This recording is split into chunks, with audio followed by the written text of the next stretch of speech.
I'm a 31-year-old woman, and until recently I thought my family was close-knit, if a little too traditional. Growing up, my mom was always the center of our family. She's one of those women who believes a perfect life involves marriage, kids, and Sunday dinners where the grandkids run around. My dad's quieter, supportive, but never really one to challenge her. I'm the eldest of three. My brother Adam is 29, easygoing and likes to stay out of drama, and my sister Hannah, 27, has always been the peacemaker. Our family gatherings usually had the same rhythm: catch up, eat too much, and endure my mom's not-so-subtle questions about when I'd settle down. For years, I just brushed it off. I've been focused on my career, traveling, and building a life that feels fulfilling to me. Marriage and kids were never part of the plan, but I hadn't outright said it until a few months ago. It started at a casual family dinner. My mom, in her usual way, brought up how time is ticking for me. I just returned from a trip to Europe, and she asked if I'd met anyone special. When I told her I wasn't looking for a relationship right now, she launched into her usual speech about how I'd regret it later. This time, though, I decided to stop dancing around the subject. I told her plainly that I didn't want kids, ever. The silence was deafening. My mom put down her fork and stared at me like I'd just announced I was moving to Mars. Then came the outburst. She called it selfish and said I'd regret it when I was older and lonely. My dad kept his head down, cutting his food like he hadn't heard a thing. Adam and Hannah exchanged looks but didn't say much, probably hoping it would blow over. I tried to explain my reasons, how I love my freedom, how I'm financially stable, and how I've just never felt that pull toward motherhood. But my mom wasn't having it. She started throwing around phrases like family duty and carrying on the legacy. At one point, she said it was my responsibility as the eldest. That's when I realized this wasn't just a difference of opinion for her, it was a full-blown betrayal. The weeks after that dinner were tense. My mom didn't bring it up directly again, but she didn't have to. She'd drop comments like, "You'll change your mind when you meet the right person," or "You're just saying that because you're too focused on work." She'd sigh dramatically whenever I mentioned a trip or something exciting about my career, saying, "It's a shame you won't have anyone to share it with." I thought Thanksgiving might be a chance to reset, but instead it turned into round two. During dinner, my mom brought up how much she was looking forward to having grandkids one day. She turned to me and said, "But I guess I can't count on everyone to make that happen." The room went dead silent. I told her I didn't appreciate the comment and asked her to drop the subject. That's when she accused me of ruining the family legacy. I told her firmly that it was my life and my choice, and I wasn't going to apologize for it. She got quiet but gave me that look, like I'd stabbed her in the heart. After dinner, she pulled me aside and told me she couldn't understand how I could reject everything she worked so hard to build. She said if I didn't change my mind, she'd have no choice but to reconsider my place in the family. It got worse from there. A few days later, she called a family meeting. I thought maybe she wanted to clear the air, but it turned into her doubling down on everything she'd said. She told me I was betraying her and the family and that I'd regret it when I was old and alone. Adam spoke up, saying it was my life and my decision, but Hannah surprised me. She said she understood my mom's point and didn't want to be the only one left to carry on the family name. Then came the gossip. I started getting calls from aunts and cousins, asking why I was giving up on the family. It didn't take much to figure out my mom had been talking. The final straw was when she posted a vague status on Facebook about being betrayed by her own blood. She didn't name me, but everyone in the family knew exactly who she was talking about. By then, I was done. I told her that if she couldn't respect my boundaries, I'd have to start limiting contact. She responded with a dramatic, "If you cut me out of your life, don't expect me to keep you in mine." I could feel the lines being drawn, and it was clear this wasn't going to blow over. She wasn't going to let this go, and I wasn't going to back down. What started as a personal decision had turned into a family war, and I knew things were about to escalate even further. Update 1. After my mom's Facebook post, I knew things would escalate, but I wasn't prepared for how far she'd go. A few days later, she called and insisted on meeting me for coffee. She sounded calm, almost too calm, so I agreed, hoping she might be ready to have a real conversation. When I arrived, she was already seated, arms crossed. She started by saying she'd given me enough time to reconsider my childish decision and that she couldn't accept having a daughter who turned her back on family values. Then she said something that hit like a punch. If I wasn't willing to change my mind, I wasn't part of the family anymore. She said I'd made my choice, and she had no other option but to protect the family from selfishness. I was stunned. I asked if she was really willing to cut me out of her life over this, and she didn't hesitate. She said she couldn't support someone who was destroying everything she built. That was it for me. I stood up and walked out, leaving her sitting there. I didn't look back, but my hands were shaking as I left. After that, I stopped going to family events. I couldn't face the constant judgment and tension. Adam texted me later that week, saying he thought mom was being unreasonable, and he'd support me no matter what. But Hannah's response was different. She called and said she understood why mom was upset. She didn't outright tell me to apologize, but she made it clear she thought I was being stubborn. Then I found out through Adam that my mom had taken another step to cement her disowning me. She'd removed me from the family trust and inheritance. Adam overheard her talking about it with my dad one evening, saying that ungrateful children don't deserve family blessings. My dad, as usual, stayed quiet, though Adam said he looked upset. That hurt, but it wasn't about the money. It was the final confirmation that she was done with me unless I gave in. I decided to go no contact after that. I blocked her number and muted her on social media, which felt like a small relief. But the peace didn't last long. A few days later, I started hearing from cousins and aunts, asking what had happened. Apparently, my mom had been telling everyone that I'd abandoned the family and that she was heartbroken. One cousin even told me she'd said I was selfish beyond repair and would regret this for the rest of my life. I buried myself in work to avoid thinking about it too much, but it was hard. My productivity took a hit, and I found myself replaying the last few weeks in my head constantly. Adam came over one evening with wine and takeout, telling me he thought the whole situation was ridiculous. He said mom was being manipulative and that I had every right to live my life the way I wanted. Having him in my corner made things a little easier. Still, the weight of it all was too much, so I started therapy. My therapist was great. She helped me untangle the guilt and showed me that I wasn't wrong for setting boundaries. She also pointed out how much of my mom's behavior was about control, not love. That hit me hard, but it also gave me clarity. As painful as everything was, there was a strange sense of freedom in it too. I no longer felt like I had to justify my choices to her. For the first time, I was living my life without constantly worrying about her approval. The drama didn't end there, though. My aunt called me one evening, saying she thought I should fix things with my mom before it was too late. She told me how mom had been crying at family dinners, saying she'd lost her eldest child. I calmly told her I wasn't the one who ended the relationship. If mom wanted to make amends, it was up to her to apologize and respect my decisions. My aunt didn't like that answer, but I wasn't going to budge. Things hit a new low when my mom staged a dramatic family dinner, complete with tears and speeches about how she was mourning the loss of her daughter. She even set an empty chair at the table as some kind of symbolic gesture. Adam told me about it afterward, saying it was one of the most uncomfortable meals he'd ever been to. He confronted her, telling her that her behavior was what was driving the family apart, not me. She brushed him off, saying he didn't understand a mother's pain, or realizing how far she was willing to go made something click for me. I wasn't going to give in to emotional manipulation anymore. My mom wanted control, but I wasn't going to let her have it. I decided then and there that I'd stick to my boundaries no matter how much drama she created. Update 2. After walking out of that disastrous coffee meeting with my mom, I hoped the silence that followed would last. It was a long stretch of nothing, no calls, no messages, and no family ambushes.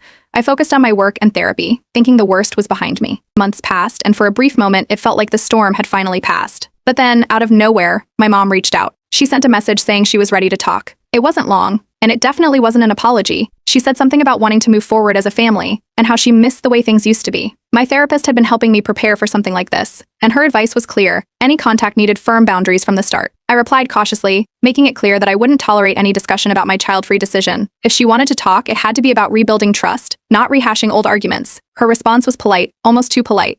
She wrote that she just wanted what's best for me and hoped we could get past everything. It felt like she was avoiding taking responsibility for the things she'd said and done, but I decided to give her the benefit of the doubt just this once. We set up a phone call. It started off fine. She asked about my work, my travels, and even mentioned a recipe she wanted to share. For a moment, I thought maybe she was serious about mending things. But then, as casually as if she were commenting on the weather, she slipped in a comment about how I was still young and might change my mind about kids someday. I froze. I reminded her that this topic was off limits. She tried to backpedal, saying she was just making conversation, but I could hear the edge in her voice. It was clear she hadn't changed at all. I told her I couldn't keep having the same fight and ended the call. Later that evening, Adam came over to check on me. He'd heard from Hannah that our mom was devastated because I'd hung up on her. Adam wasn't surprised. He said mom had been venting to Hannah about me ever since the no-contact period began. He reassured me that I'd done the right thing, but it didn't make it any less exhausting. The next day, Hannah called me. She said mom was trying to fix things and that I was being stubborn by not meeting her halfway. She didn't outright blame me, but her tone made it clear she thought I was at fault for the ongoing tension. She kept saying it wasn't fair to put all the pressure on mom, as if I was the one keeping the fight alive. Not long after, my mom was back to her usual tricks.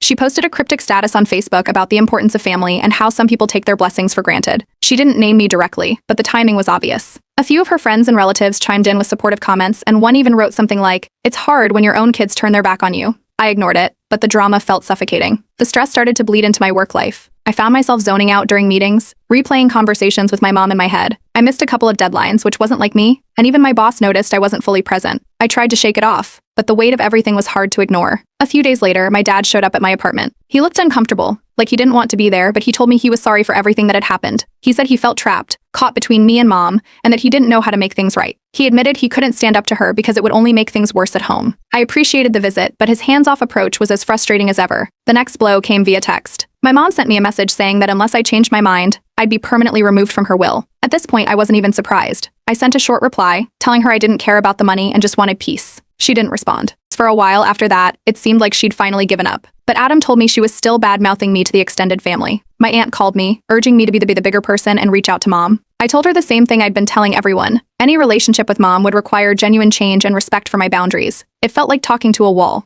That's when I realized something important. My mom wasn't going to change unless she wanted to, and no amount of effort from me would make a difference. She was too focused on control and appearances to truly listen. I decided then and there to stop engaging. I wouldn't respond to any more dramatic messages or social media posts. If she wanted to fix things, she'd have to prove it with her actions, not her words. Update 3. Not long after I decided to stop engaging with my mom, I got an unexpected knock on my door. It was my aunt and uncle, who live about 45 minutes away. I hadn't seen them since before the no-contact period started, so I was surprised to see them unannounced. They made themselves comfortable on my couch, and it didn't take long for them to get to the point. They'd come to tell me I needed to fix things with my mom for the sake of the family. My aunt talked about how much my mom was hurting and how the ongoing feud was tearing everyone apart. My uncle chimed in, saying it was my responsibility as the eldest to step up and make peace. I stayed calm and explained that I wasn't the one who ended the relationship. My mom had disowned me. I told them I wasn't willing to reopen the door unless she could respect my boundaries, but they didn't seem to get it. They left after about an hour, clearly frustrated that I wasn't budging. A few days later, Adam dropped by with some news. Apparently, my mom had been complaining about money troubles to him and Hannah. Since cutting me out of the trust, she'd made some poor financial decisions and was now worried about maintaining the family home. Adam said she'd hinted at wanting him and Hannah to step up to help cover expenses. He wasn't happy about it, but he didn't want to escalate things by refusing outright. I wasn't surprised. This was exactly the kind of thing I'd been trying to avoid. Meanwhile, Hannah's resentment toward me was becoming more obvious. She'd been calling Adam frequently, venting about how she was now the only responsible child left to deal with our parents. She even sent me a text, saying she was tired of carrying all the weight and that I needed to stop being so selfish. I didn't respond. Then, out of the blue, my mom sent me another message. This one was dripping with passive aggression.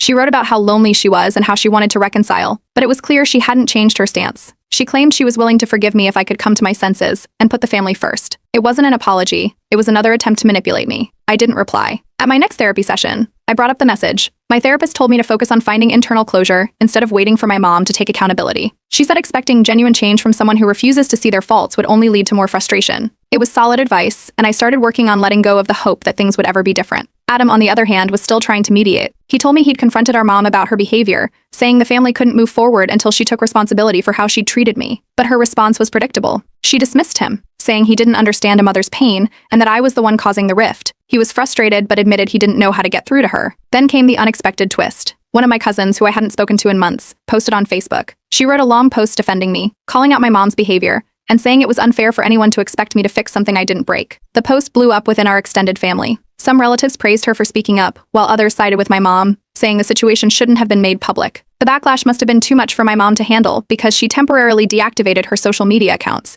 Adam told me she was furious about the post and blamed me for turning the family against her, even though I had nothing to do with it. Not long after, Hannah called again, this time with an ultimatum. She accused me of causing unnecessary drama and demanded I apologize to the family. She said it was time to end this childish feud and stop making things harder for everyone. I calmly told her I wasn't going to apologize for setting boundaries or for my life choices. She hung up on me. The real surprise came during a family Zoom call that Adam convinced me to join. My dad, who had been silent for most of this saga, finally spoke up. He admitted that my mom's actions were the reason I'd pulled away and that her obsession with control had pushed me out. Hearing him say that was validating, even though I knew he still wouldn't take any meaningful action to back me up. For the first time, I felt like I wasn't carrying the weight of this alone. I resolved to keep my boundaries firm. My mom's attempts to manipulate me, guilt me, or paint herself as the victim weren't going to work anymore. I was done sacrificing my peace to appease her ego. This was the clarity I needed to move forward, with or without her. Update 4. Adam came by one evening with updates I'd been half expecting. Our mom's financial troubles had gotten worse. Apparently, she'd been venting to both him and Hannah, hinting at how hard it was to maintain the family home. What I didn't see coming was that she outright asked them for financial help. She hadn't come to me, of course she'd cut me out entirely, but she didn't hesitate to guilt Adam and Hannah about how they owed it to the family. Adam wasn't thrilled, but Hannah was taking it personally. She'd been calling me constantly, leaving messages about how I was abandoning my responsibilities. I ignored most of them, but when she started accusing me of putting all the burden on her, I finally replied. I told her flat out that I wasn't getting involved. Mom had made her bed, and now she had to lie in it. That didn't sit well with Hannah. A few days later, she showed up at my door, furious. She said I was being selfish, that I was leaving her and Adam to deal with everything while I sat back and watched. I stayed calm, repeating what I'd told her in the messages. Mom's choices were her own, and I wasn't going to compromise my boundaries to fix a mess I didn't create. Hannah stormed off, slamming the door behind her. Not long after, my dad called. He rarely reached out on his own,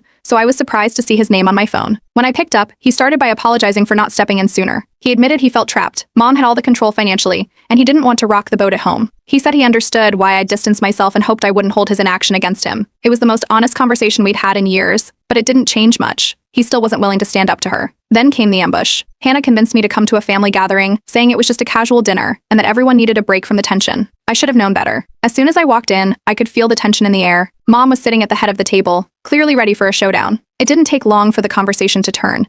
Mom started talking about how the family had fallen apart and how everything would be better if I just came back into the fold. She framed it as a plea for reconciliation, but it was clear she wanted me to apologize for everything. I stayed calm and told her the same thing I'd been saying for months. I wasn't going to apologize for my life choices, and I wasn't going to re-engage unless she could respect my boundaries. That's when Hannah snapped. She accused me of being cold and selfish, saying I'd caused nothing but drama since deciding to cut everyone off. She stormed out of the room, slamming the door behind her. Adam stepped in, raising his voice for the first time. He told Mom that her obsession with control was the real issue and that she needed to stop blaming me for everything. Mom didn't take it well.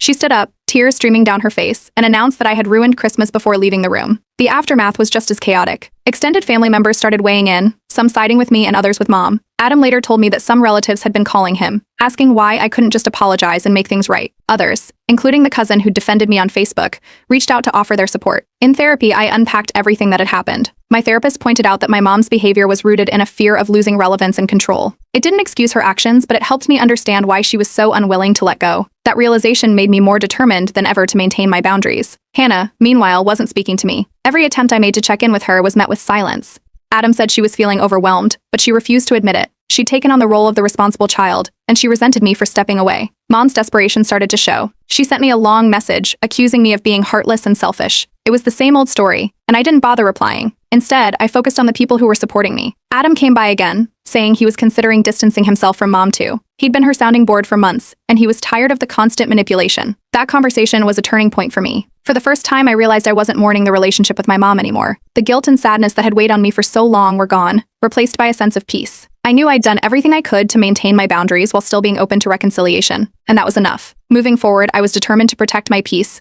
no matter what came next. Update 5. Not long after the Christmas drama, Adam called me with news I didn't expect. Mom had been hospitalized briefly due to stress-related health issues. It wasn't life-threatening, but it was serious enough to shake up the family. Adam had visited her and said she looked pale and tired, but it hadn't stopped her from talking about how much everything was weighing on her. Soon after, Hannah called, urging me to visit Mom. She said this was a wake-up call, and that I needed to put the past aside for the sake of the family. I listened but stayed firm. I wasn't going to break my boundaries out of guilt. Mom's health might have been affected by stress, but I wasn't responsible for her choices. I told Hannah I wouldn't be going to the hospital, which only made her more frustrated. Adam, meanwhile, was reaching his breaking point. He'd spent hours at the hospital listening to Mom blame her stress on family disloyalty. When she started pressuring him to help fix things with me, he finally snapped. He told her that her obsession with control was what had driven me away and warned that if she didn't take a hard look at herself and seek therapy, she would lose both of us for good. Mom didn't take it well. Adam said she cried and accused him of turning against her, but he didn't back down. He left the hospital feeling more certain than ever that things couldn't continue as they were. Hannah, on the other hand, doubled down. She accused both Adam and me of abandoning the family. She said we were making things harder for everyone, and that Mom wouldn't be in this state if we'd just been more understanding.